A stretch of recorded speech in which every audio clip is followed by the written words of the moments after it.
चम चम चमके लाल चुनारी लागतारी माई मोरी सोनारी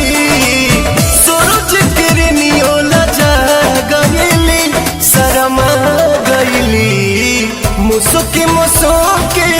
रुनुकी झुनुकी हमर दुलारी मायरिया गईली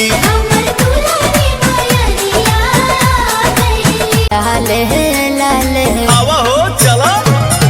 माई बोलाले बारी हंसवा गले बारी चला कर दर्शन कीजिया हर साय राधे मयरिया सपना देखौली चलो चुनरी चढ़ावे चलो चुनरी चढ़ावे चलो चुनरी चढ़ा।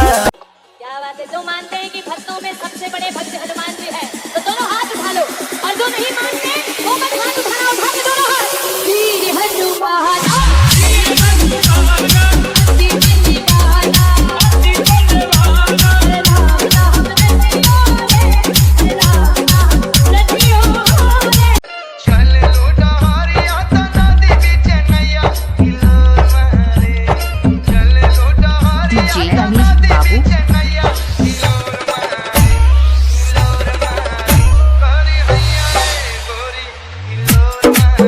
पहले जैसे अपना भलाई चलता